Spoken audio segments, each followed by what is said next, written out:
বন্ধুরা, আশা করি তোমরা সকলে খুব ভালো আছো। ফাইনালি আমার ব্যাঙ্গালোরের সমস্ত কাজকর্ম মিটে গেল। তো আজকে আমার বাড়ি ফেরার পালা। এই যে আমি ক্যাবে উঠে পড়েছি, আমার ফ্লাইট আছে সন্ধ্যের দিকে। তো চলো, ফ্লাইট অন টাইমই আশা করি থাকবে, যেহেতু ইন্ডিগো সাধারণত দেরি করে না। তো এই যে রাস্তায় যাচ্ছি, ক্যাবের মধ্যে উঠে পড়েছি অ্যান্ড তোমাদের এক ঝলক দেখাবো এয়ারপোর্টটা এবং এয়ারপোর্টের আশপাশটা কেমন, ফ্লাইট সব কিছুই দেখাবো।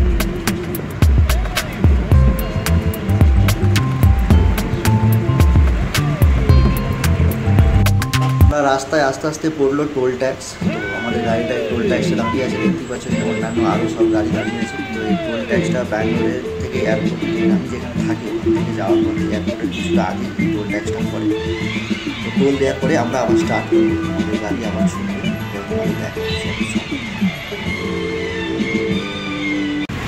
এবার দেখো, এয়ারপোর্টের দুপাশ সাইডে কী সুন্দর ফুলের গাছ দিয়ে সাজানো আছে। আর রাস্তা আমার চেকিং করা কমপ্লিট হয়ে গেল, ব্যাগপত্র সব কিছু জমা দিলাম। ভীষণ খিদে পেয়ে গেছে, তো ভাবলাম চলো লঞ্চারে যাই। আর আমাদের লঞ্চারে অ্যাকচুয়ালি বছরে দুটো করে ফ্রি থাকে আমাদের কার্ডে।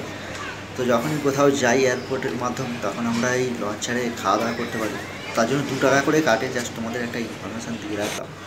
তো খাওয়া দাওয়া কমপ্লিট। তো আশপাশটা দেখাচ্ছি তোমাদের, যে লঞ্চারের উপর থেকেই আমি জাস্ট এয়ারপোর্টটা দেখাচ্ছি, চারিদিকটা কী সুন্দর লাগছে, ঠিক আছে। আর এই যে আমি নিয়েছি এখানে বিভিন্ন রকম খাবার দাবার, দেখতেই পাচ্ছ। মেন কোর্সে কিছু নিয়েছিলাম, কিছু ডিজার্টস আইটেম, কিছু ফ্রুট স্যালাড, বিভিন্ন রকম খাবার দাবার নিয়েছিলাম। বেশ খাবারের টেস্টটাও হয়েছে খুব ভালো, খুবই সুন্দর খাবার, দারুণ খেতে আর কি। একদম পুরো 5 স্টার হোটেলের মতোই খেতে, খুবই ভালো।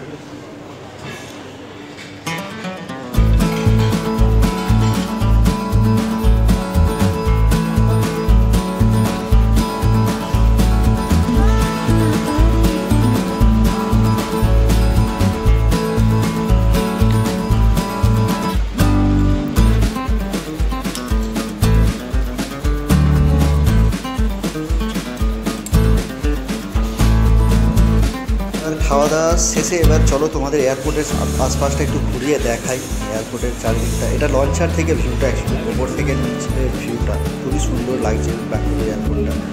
আর এই যে এখানে বিভিন্ন রকম জিনিসপত্র পাওয়া যায়, পাতা সাজানো, ঠাকুর, তারপরে বিভিন্ন রকম কসমেটিক আইটেম পাওয়া যায়। সঙ্গীতে থাকলে তো এক ঝলক ঢুকতো এখানে, দেখতো কী আছে না আছে, ঠিক আছে। চলো এবার আস্তে আস্তে আমার ফ্লাইটের দিকে যাওয়া যায়, টাইমও হয়ে আসছে অলমোস্ট। চলো আস্তে আস্তে ফ্লাইটটাও তোমাদের দেখাবো।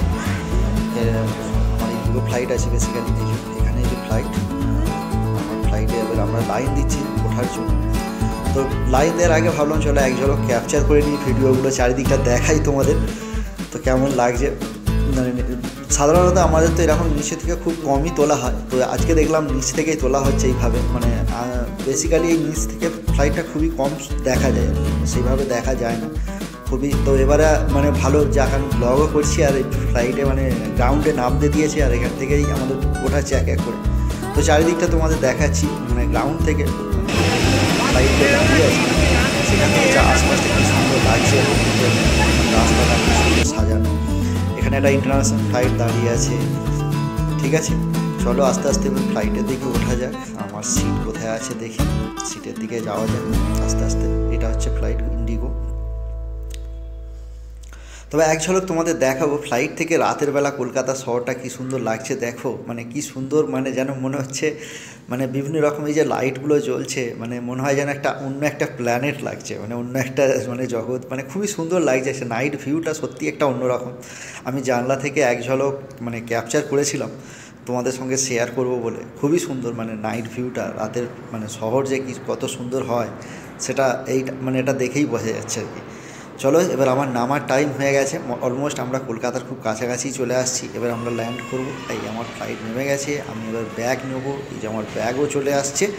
এবার আমি ব্যাগ নিয়ে বাড়ির দিকে রওনা দেবো, সেখানে সিজা কী করছে দেখবো। যদি কিছু ভালো লাগে ভিডিওটা, please do like, comment, share and subscribe surrounding with your friend, সেটা খুবই ভালো লাগবে আমাদের। আর এরকম কন্টেন্ট বানাতে আমাদের খুবই ইন্সপায়ার করবে। ওকে বন্ধুরা, চলো আবার আসবো অন্য একটা ভিডিও নিয়ে। বাই।